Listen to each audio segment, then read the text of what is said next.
Each year, Microsoft Research hosts hundreds of influential speakers from around the world, including leading scientists, renowned experts in technology, book authors, and leading academics, and makes videos of these lectures freely available.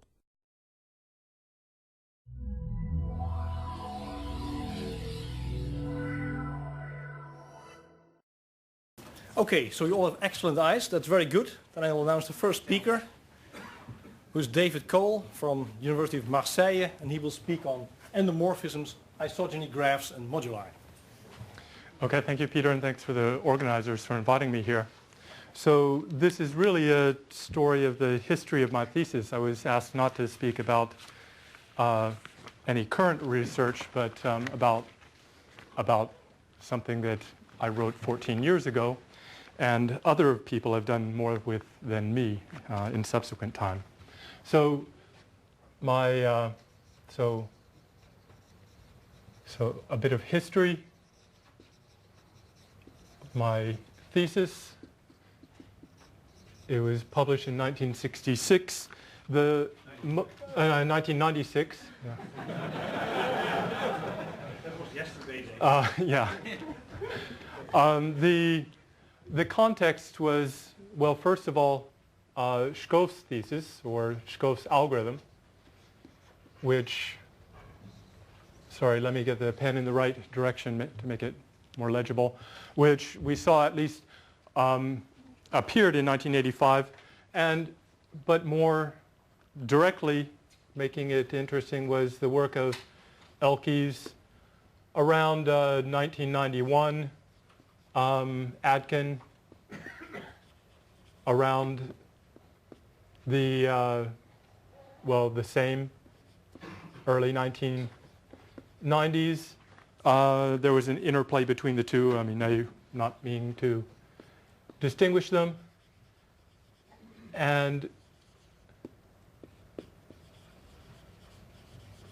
then Couvegna in 1994 used formal groups to treat small characteristic, and Lessier particularly treated characteristic k equal to 2. So, so this was all treating the problem of point counting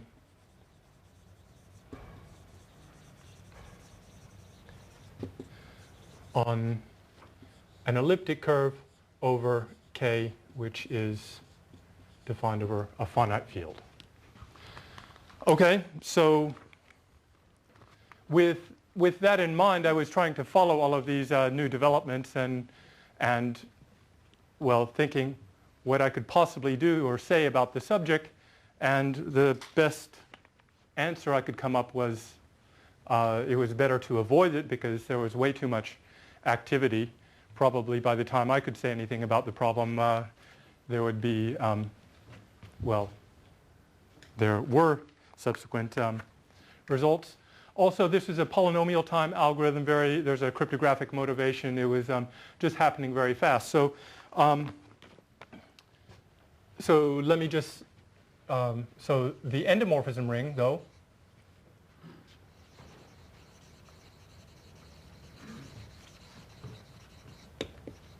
is a geometric invariant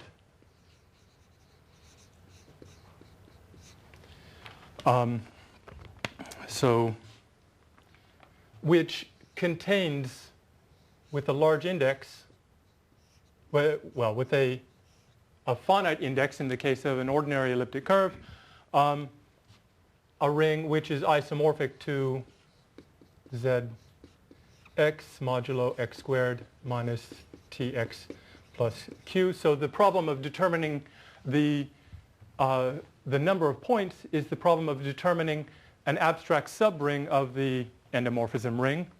And then you can ask, well, what is the exact endomorphism ring in between the maximal order and this one? So let me just state when E is ordinary. And this is basically, I treated this problem, and this was basically the first half of my thesis, and I probably have no time to say anything about the second half. Which deals with the supersingular, but the methods and ideas are quite similar. So we know this problem is polynomial time, as we knew from 1985 in Scholl's thesis, and but this problem requires us to know exactly what this index is in order to address where you sit between the two. So this requires, to the best of our knowledge, a factorization of the discriminant in order to know what this index is between the maximal order and z pi. So I know of no better way than factoring a number than to determine the largest square part of it up to remaining congruent to 0 or 1 mod 4. And then in order to actually determine where you sit between there, you certainly need the factorization of m. So this endomorphism ring, it's sort of a different flavor because the Frobenius, the trace of Frobenius is an arithmetic invariant. But the endomorphism ring is a geometric invariant. And as a thesis problem, this has certain advantages. We have to factor it, which requires at least a sub-exponential time. So it's clearly out of the realm of cryptography or of any practical interest, which is a good problem to work on for a thesis. So it's almost certainly hard. And it was just a beautiful problem. It lets me learn all the background material about point counting, all the methods, theory of complex multiplication, etc. And then I get back to this beautiful garden, as was quoted earlier. Okay. On the other hand, it has lots of explicit and computational details. And I think of my thesis in some sense as just a toolkit for understanding this problem. Okay, so that's just some comments.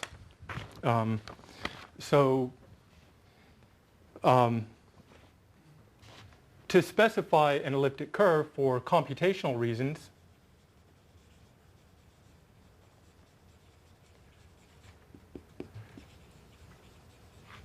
an elliptic curve is given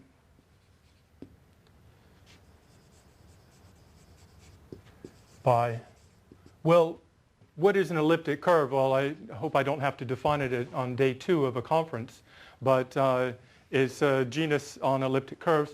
It's a genus 1 curve with a distinguished rational point.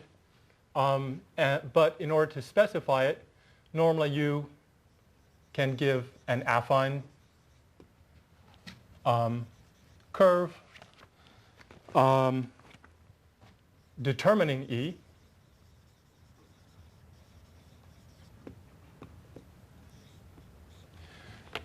That is, whose non-singular admits a non-singular projective model to which this is birational. Then we need plus some data if we want to actually work with it computationally for points at infinity. That is, those points outside of the affine patch that you've chosen here, and plus some data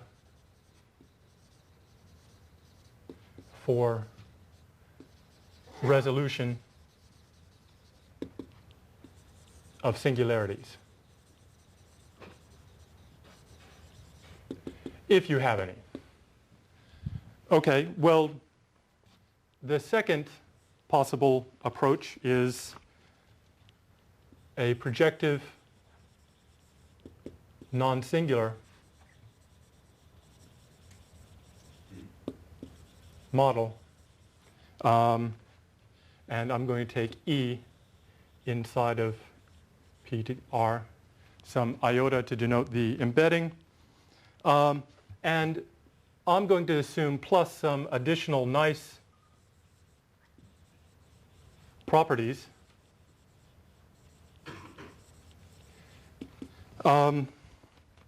So I'm going to assume that this is more of a definition, but I want this curve to be projectively normal, which basically means that I take a complete linear system to define this embedding. For an elliptic curve, this means that the space of sections of the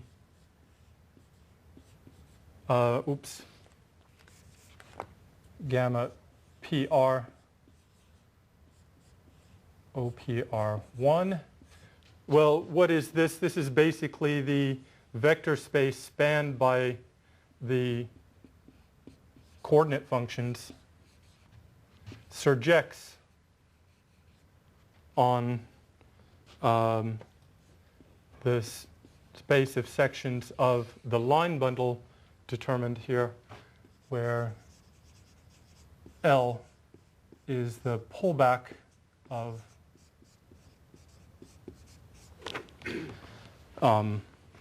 that.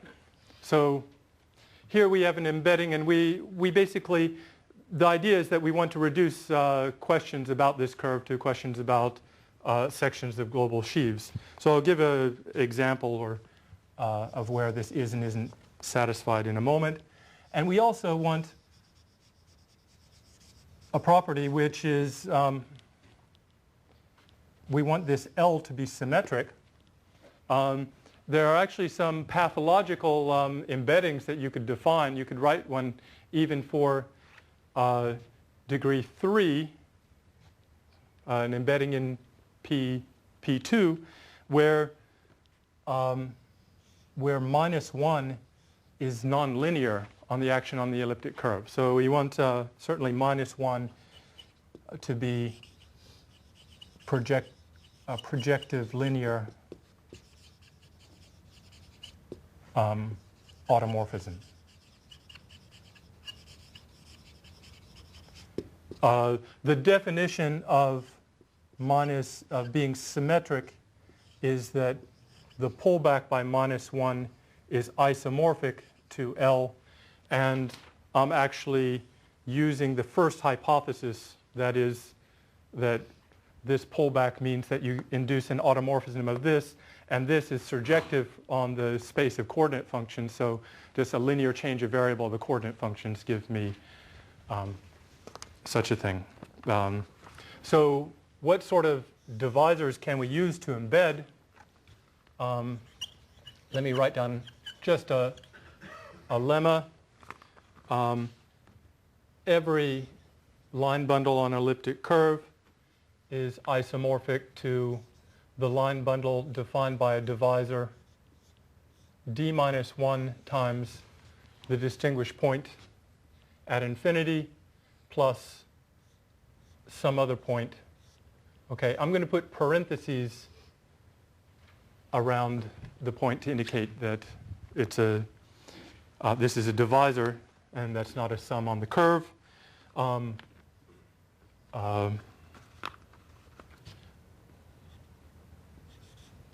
Where the degree of L is equal to D for a unique T in E of K. So let's say, okay, L is a divisor defined over K. And to relate it to this property of symmetric, L is symmetric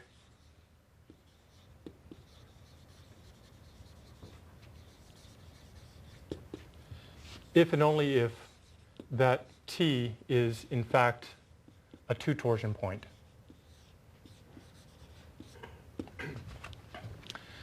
Okay, so if you don't have any two torsion points at your disposal, then rational two-torsion points, then basically multiples of the identity are the only thing that you can put there. But the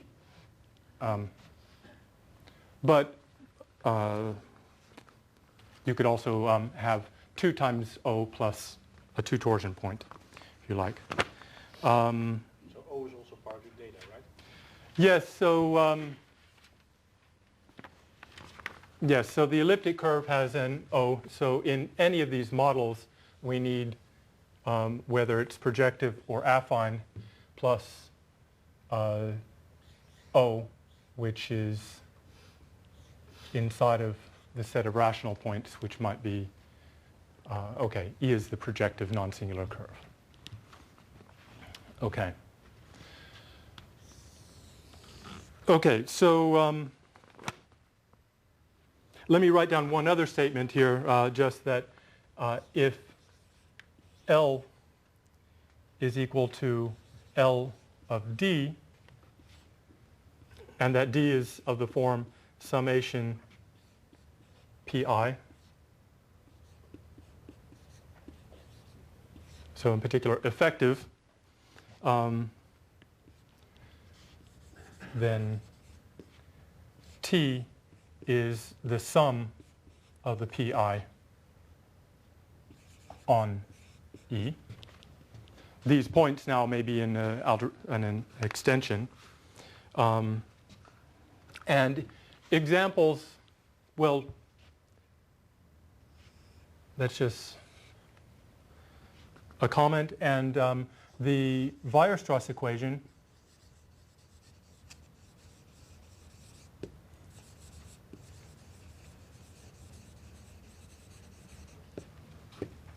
or model uses L of 3O. And the Jacobi model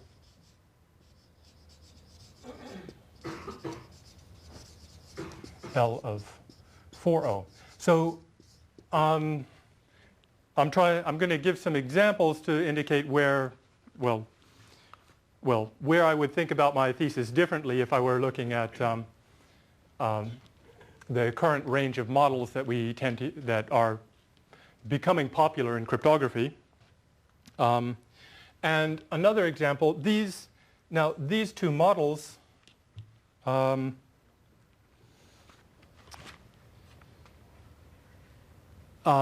if you look at the Weierstrass model, it doesn't really distinguish between these two. Out of laziness, we tend to write down this y squared equal this y squared plus a1x plus a3 times y equal to cubic, but it's essentially a representation for that projective model.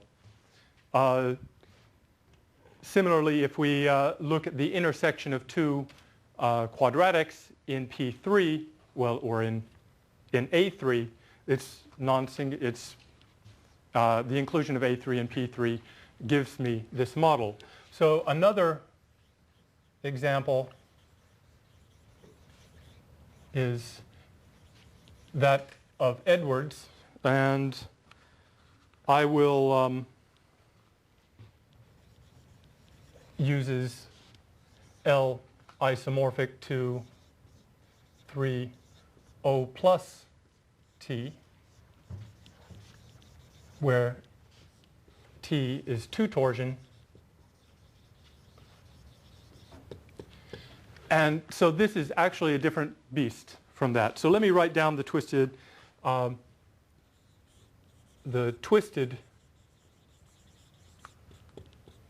Edwards model as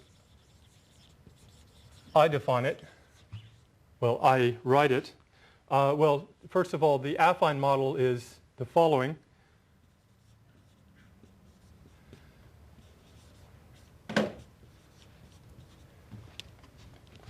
But in order to have a, that's the specification in terms of 1.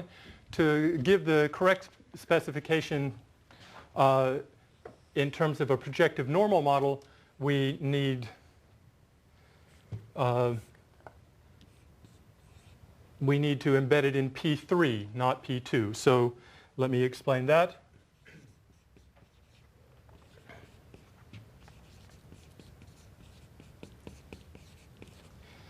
And x0, x3 equal to x1, x2. And then x, y here goes to 1, x, y, and x times y. And since this is a quartic model, the space of global sections on this E for L is the span of 1, x, y.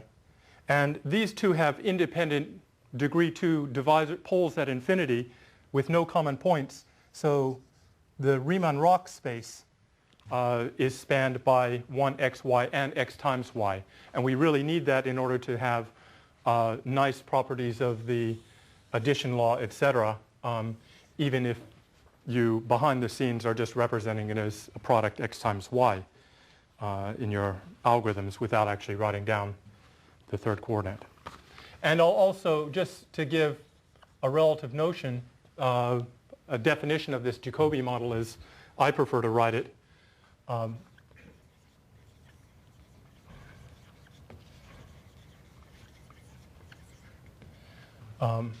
I write ax squared plus x1 squared equal to x2 squared, b x0 squared plus x2 squared equal to x3 squared, and c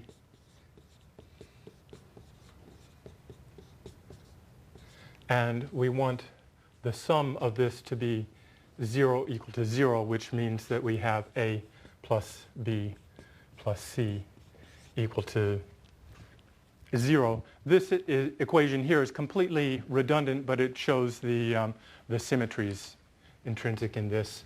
And the point O will just be, that is, the identity element will be 1, 1, 1. So this model has a full two-torsion subgroup. This model has a cyclic subgroup of order 4, and those will play a role in the in looking at isogenies. So I probably started out a bit in a highbrow language. Let me just state that L, if we have an effective divisor, the sheaf determined by an effective divisor D, the sheaf determined by D has global sections, which is sometimes written, I'm going to use Roman L of D, as just the Riemann-Roch space F in KE star, such that the divisor of F is greater than or equal to minus D union the 0 point. So when I write something like this, you should just think of the functions which have poles at worst D. So here we allow our functions to have poles at the two-torsion point and up to 3 times the point at, the identity point. Here we have functions which have poles up to degree 4. Okay, so I have some questions when doing computations.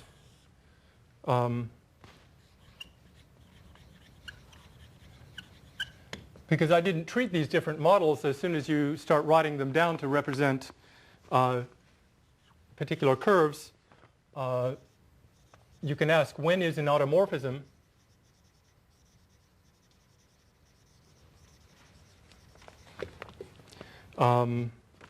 Phi induced by,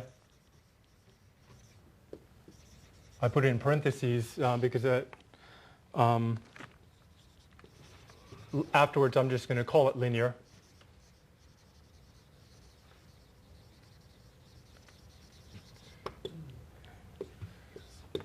Okay, so if you have, for instance, -1, That's the condition of being symmetric.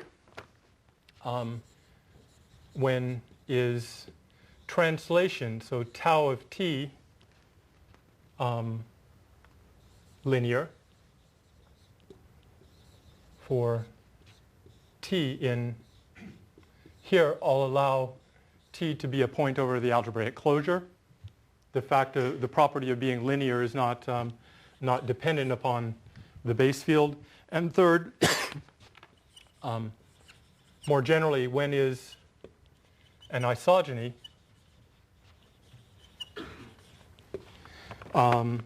phi of E1 to E2 of degree L represented by polynomials of that degree.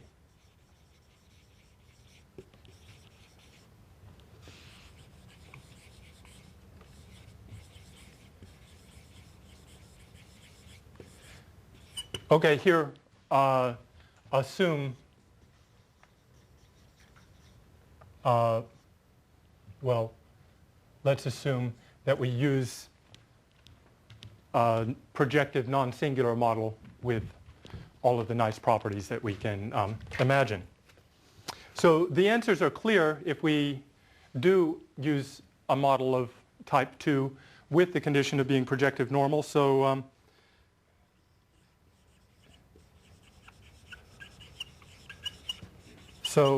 in particular, let's say for L equal to L of D,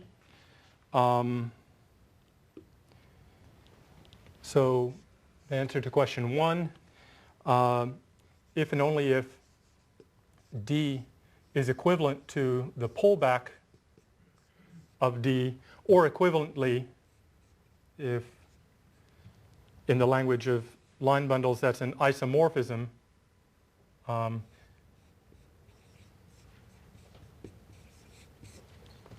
of line bundles. 2 has an interesting characterization. If and only if the degree, the degree of L, which is the degree of this effective divisor which defines it, times t is the point at infinity, or the identity element. And third, this is if and only if. I hope this is visible. I'll try to avoid writing in the back.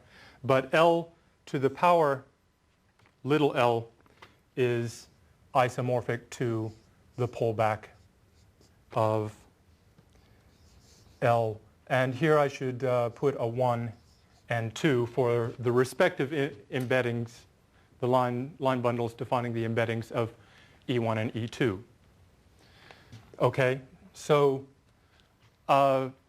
when thinking about this talk, particularly this third question, I work out explicit formulas in my thesis for the Weierstrass model. Well, Velou worked out formulas, and I think there was a French master's thesis which did a similar thing around the same time. But you can define an isogeny of the Weierstrass model just by polynomials of degree L, homogeneous in the numerator denominator. And suddenly I realized that wasn't even true if you don't impose some condition on the embedding. And worse yet, I mean, you can have -1 not even be linear. Okay,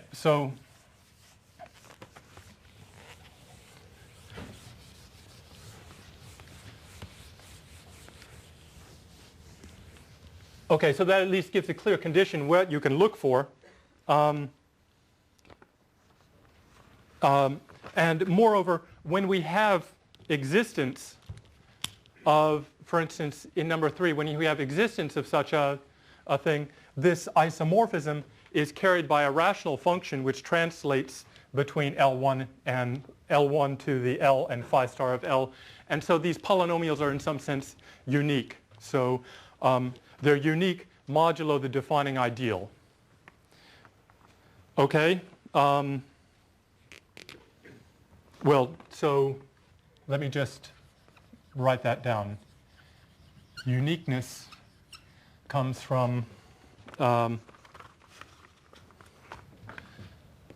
polynomial map, by which I mean homogeneous projective, can be identified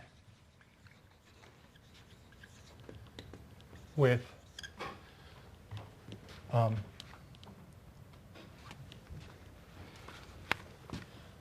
an element of Hom L1 to the L phi star L2, which is just isomorphic to the space of global sections on E1 of L1 to the minus L tensor L2, phi star L2.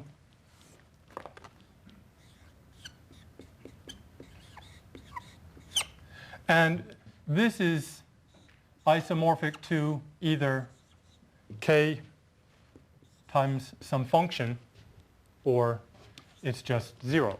So that's the uniqueness up to a scalar. We can just write it down in one way. Okay. So here, let me take a modular pause, just because I'm going to need some of these definitions. Let L be a prime.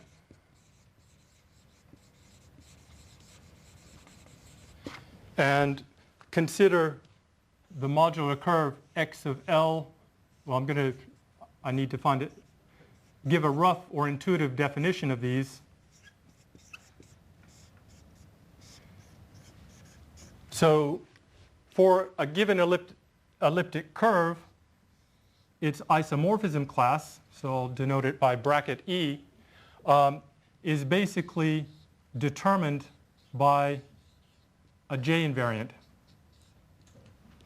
So this J invariant you should think of as just a point on x of 1, which is called the J line. It's a rational curve isomorphic to, so it's P1, and J is just the coordinate on that curve. X0 of L classifies cyclic subgroups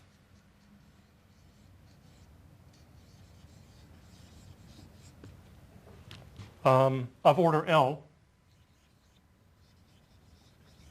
Well, if L is really prime, then I don't have to impose the condition of it being cyclic. It's automatically cyclic. X1 of L classifies isomorphism classes of E and a point where P has order L. The natural maps here are just forgetting structure. I pass from P to the subgroup generated from it, and E to just the isomorphism class. And here, it's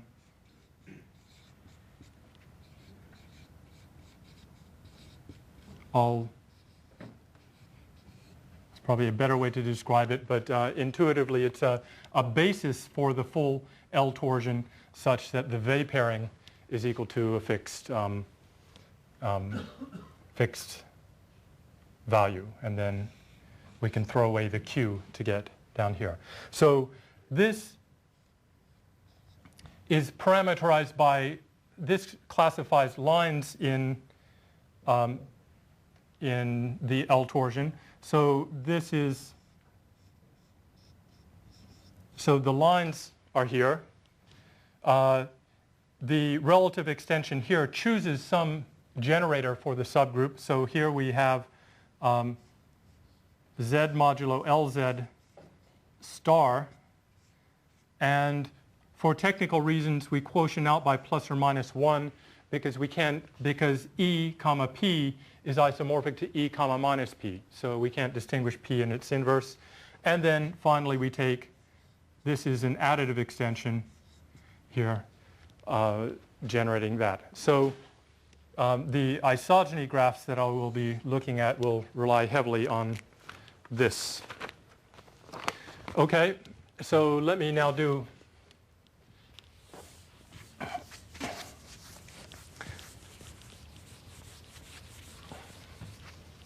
so as an example,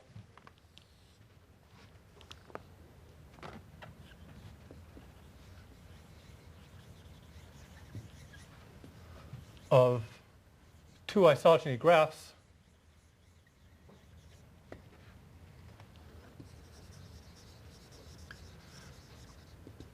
let me give generically a name J to such a model for Jacobi. If we have this elliptic curve with full two-torsion, there are three possible subgroups. So in this picture, that corresponds to three possible cyclic subgroups. They're just three non-zero torsion points. So there's a P1 of F2 of points. If we pass by isogeny, by quotienting out by that subgroup, we get new curves. And there's always a dual isogeny. So this model here naturally sits inside of such a diagram. There are three isogenous curves. And in fact, you can, these now, if you look at the dual, compose it with another map, you see that they each have a cyclic subgroup of order 4. And I think people who have worked with Edwards curves know very well that any elliptic curve with a cyclic subgroup of order 4 can be put in Edwards forms. So the question is, what do these, what do these look like? In some sense, this Jacobi model rigidifies such a diagram. Okay, so this is, well, let me write it down. Explicitly,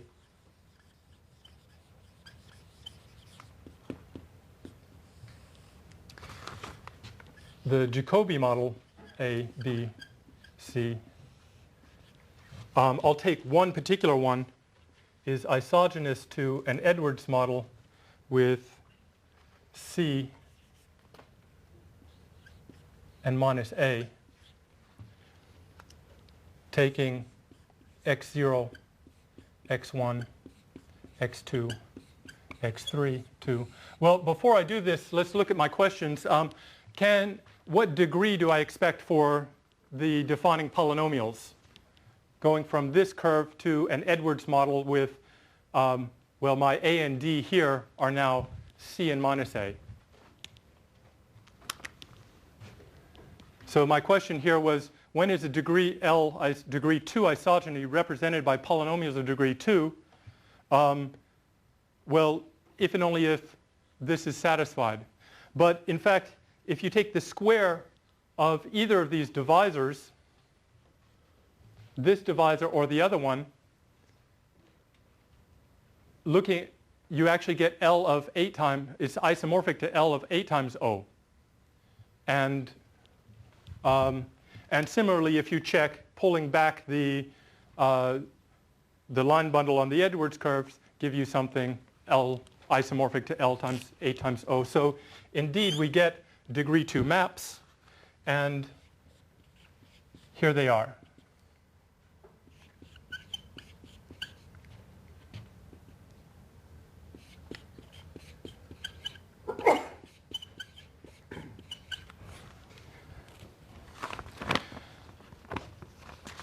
Okay, so And similarly, there's a map going back which I won't write down just now, and any odd degree isogeny of J or E can be expressed. Let me put this in parentheses by odd degree n by degree n polynomials to another Jacobi model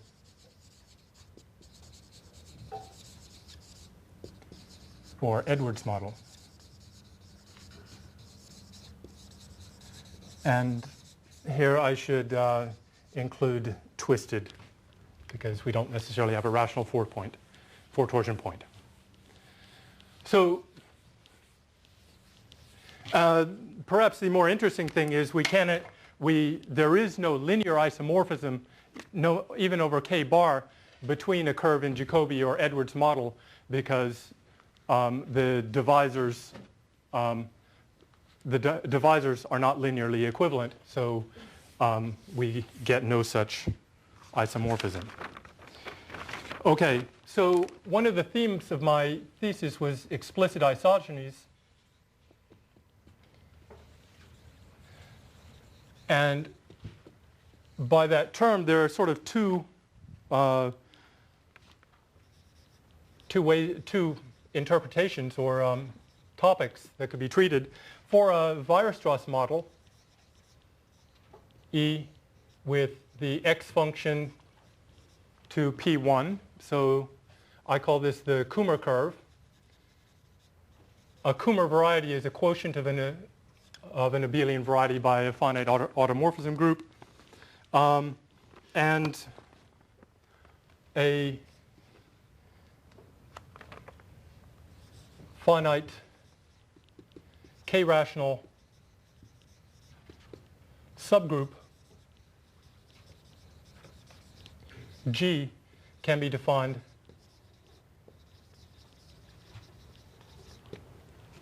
by a polynomial. Well, I'm going to call it a kernel polynomial phi of x, which cuts out the x torsion points on the Kummer curve.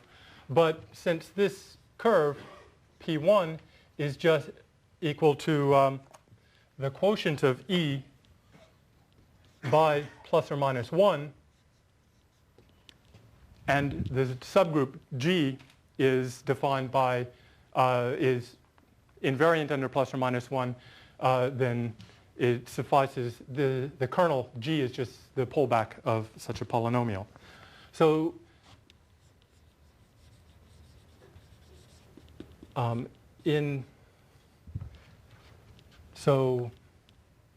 okay, explicit isogenies, one possible interpretation or meaning of that comes from Elkes in 1991, given a point P in x0 of L with, let me call this map here pi 1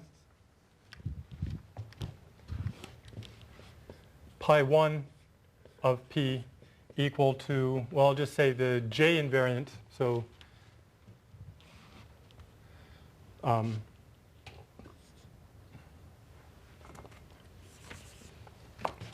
J invariant of a given curve, write down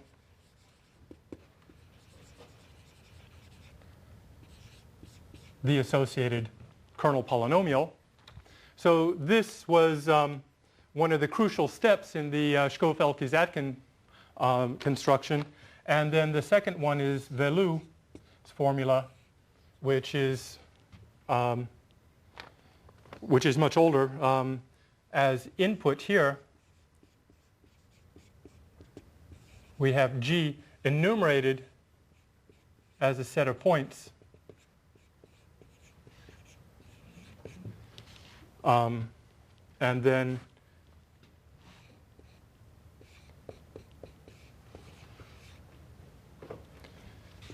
as an output, we get E to, first he writes down E prime and defining polynomials of the form phi of x, psi of x. Here, just for simplicity, I assume that L is odd so that I can write it in this form.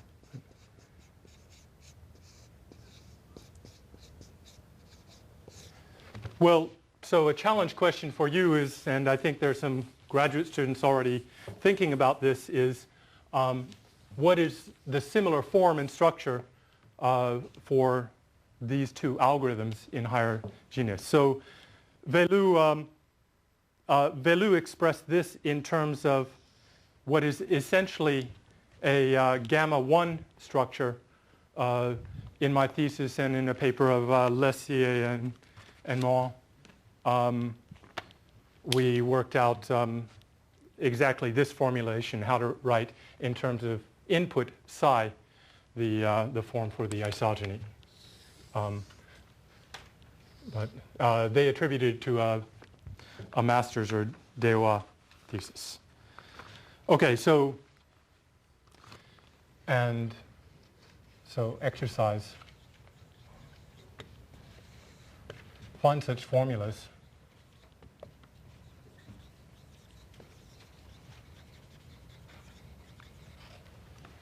for twisted Edwards, Jacobi, and Hessian models.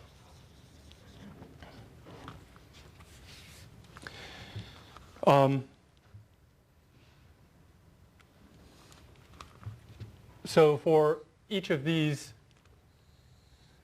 well, okay, here we have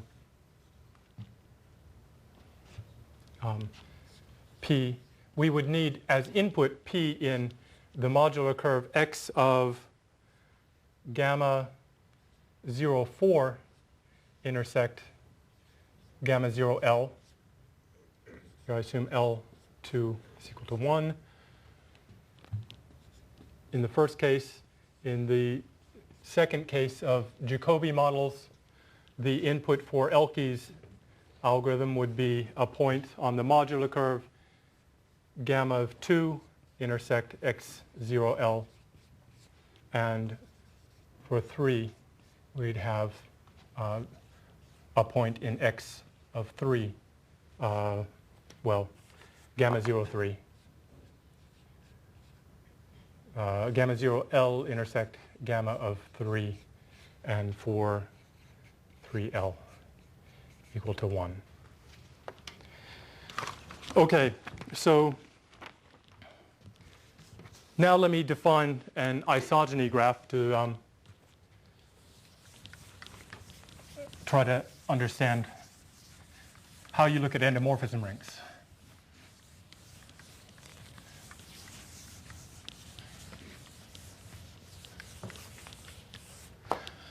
So the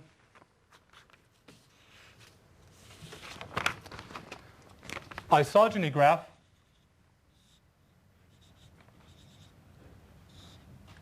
here for L equal to 2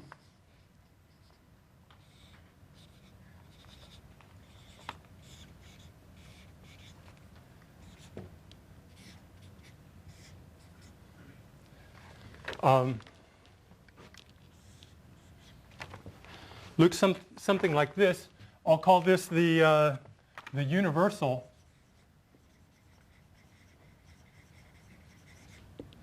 l-isogeny graph.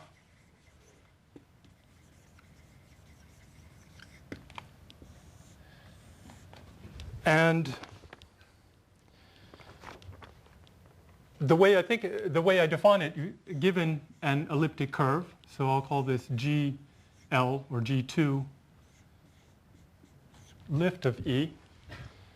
The edges are then are cyclic subgroups, are E and a cyclic subgroup, or equivalently the quotient.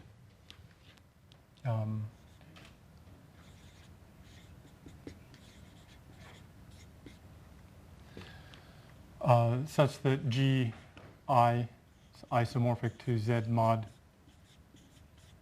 Liz. And the existence of an edge is the inclusion G1 in G2. So we can construct this universal model, but in practice, when we take these quotients, we might find some collisions. So let me take the following. Suppose E is over F11 with J invariant 0. Then you come up with the following. If this is, well, let me color this. Question. Why did you make it directed? There are two reasons. Yes, you can take the, you can undirect it in order to, well, each isogeny is in one direction. And so to get it undirected,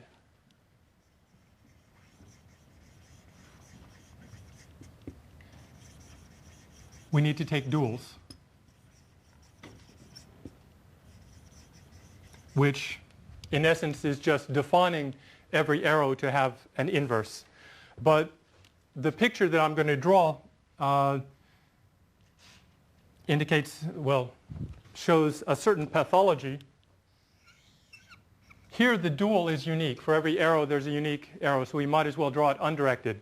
But in fact, this, if we have J equal to, well, 1728, but that's 1 mod 11, has one self-isogeny, two cyclic subgroups which go to another curve, to J equal to 0, 1, and then there are three isogenies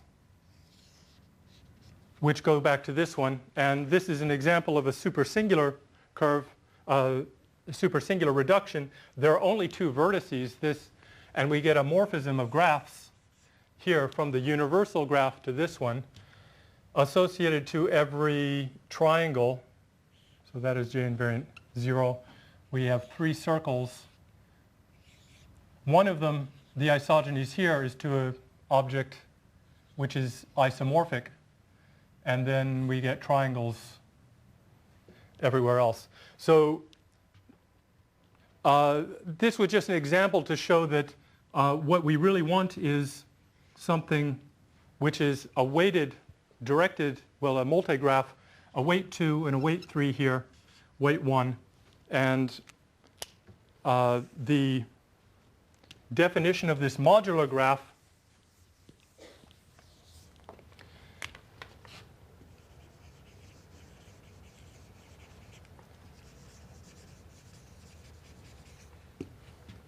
so l-isogeny graph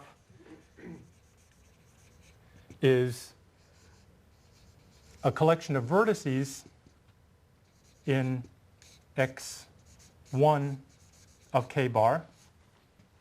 So notice this is an infinite graph, so I haven't imposed any rationality conditions. And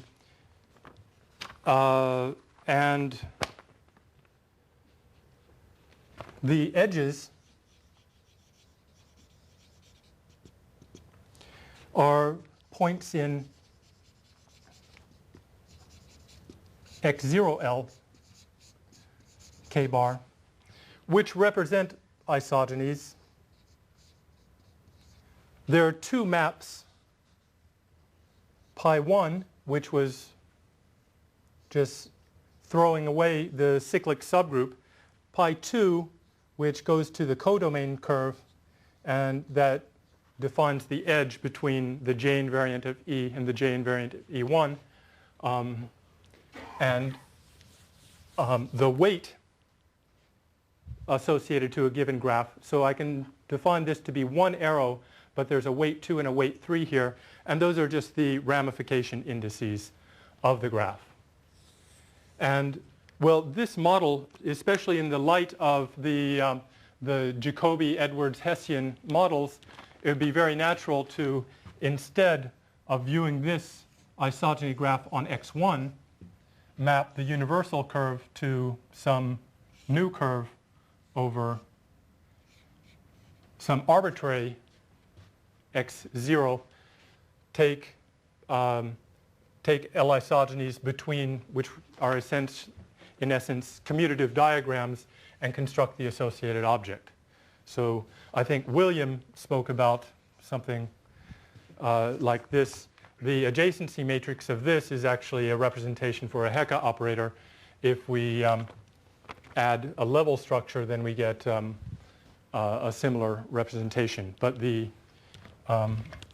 isogeny graphs for the ordinary case are very close to remaining trees. So let me just say, so I think of the directed paths starting at E. So off to infinity as, well, this is in essence an element of the Tate group. So an infinite path defines an element of the projectivized Tate module.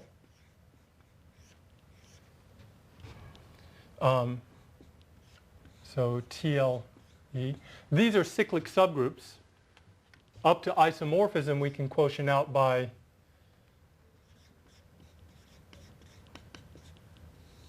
ZL star. And then every element of here can be quotiented to a particular cyclic subgroup, and then we get an infinite, so this is the, if we start with a maximal order, we get a descending graph of this way with associated Galois action coming from CM theory, and that's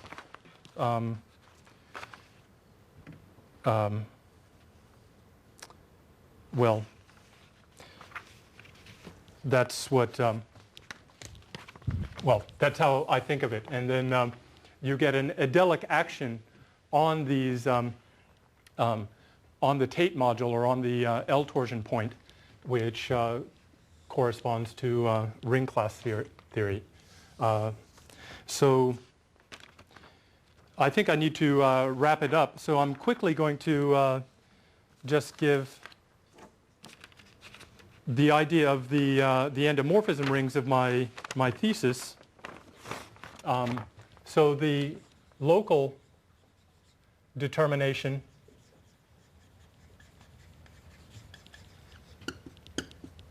of O, which is the endomorphism ring. So one should think of this as just the intersection of all the local endomorphism rings. So take the tensor product with ZL and the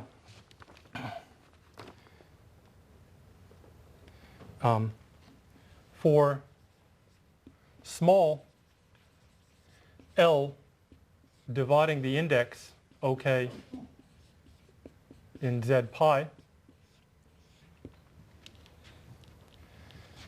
we look at the isogeny graph. And here, in fact, we can assume it's undirected if we don't have one of these 2 points of 12 cubed or j equals 0. For every isogeny, there's a dual. And the idea in the local analysis is to traverse the isogeny graph down to what I call the floor of rationality.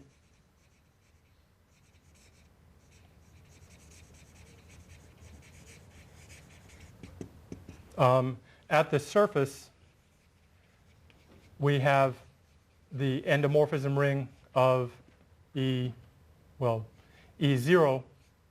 L being a maximal, L maximal order. And the question is really, how far are we between the minimal, L minimal endomorphism ring and the maximum one? So by traversing the graph, we construct paths, and most paths go down, and so we just probe down to the floor of rationality. Of course, this is an infinite graph, but at some point we get stuck by the Galois action, and that tells us exactly what this distance here is, the L valuation of the index of z pi in O. The second analysis is a global one. So for large L, well, never mind the fact that they don't exist. We look at the following.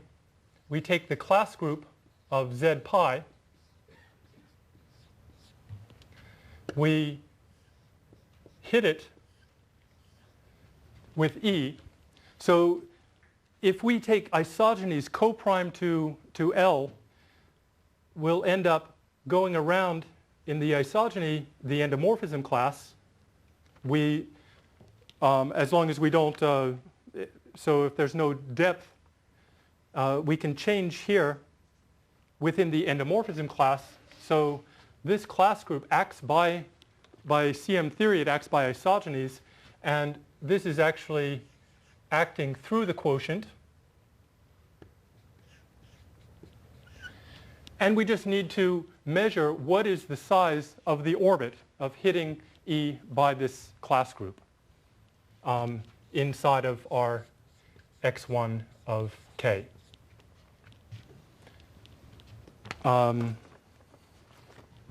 Just avoiding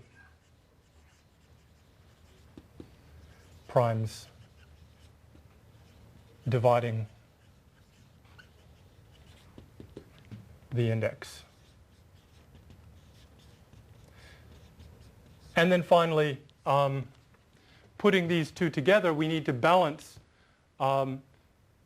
easy primes, which are small, and large primes.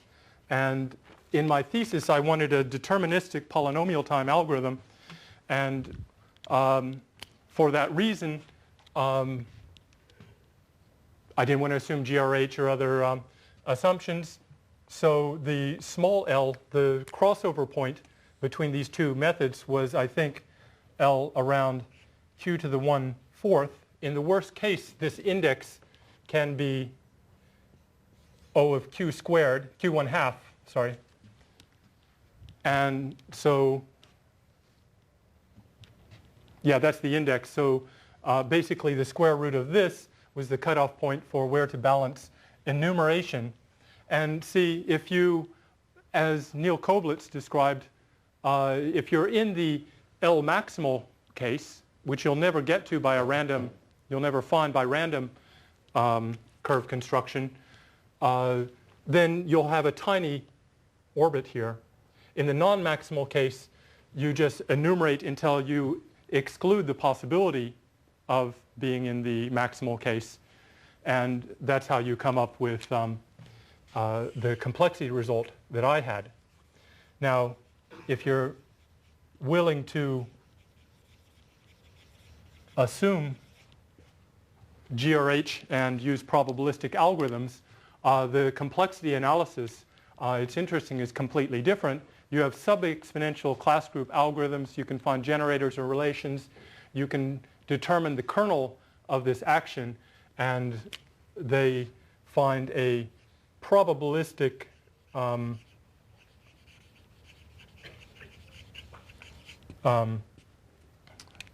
conditional probabilistic sub-exponential time, which agrees with the problem that you have to factor this index and everything sort of coincides. So that was the discrepancy between reality and practice, which appears in which Bisson and Sutherland described in a recent paper.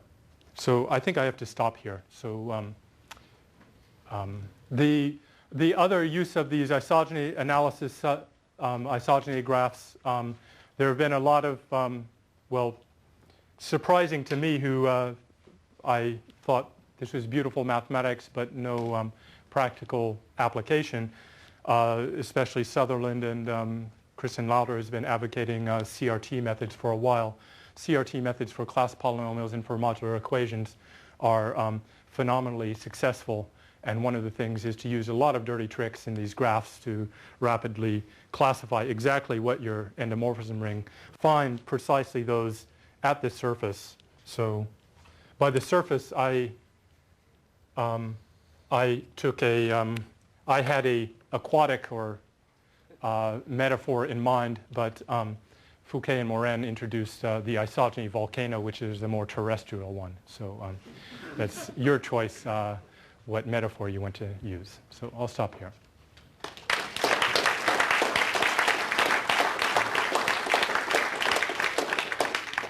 you, David. Are there any questions? What was the extraterrestrial metaphor? There hasn't been an extraterrestrial. No, actually there was in Sutherland, in Drew's talk. You did have a moon surface with craters, right, which is now an extraterrestrial. No, they had a terrestrial volcano metaphor, which was a very successful selling point for my thesis, for which I thank them. And it's widely quoted.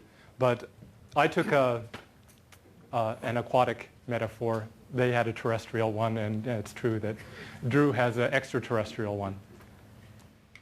Okay, it's all in the selling. Are there more questions? If not, then we have a coffee break until 2:30, and let's thank the speaker again.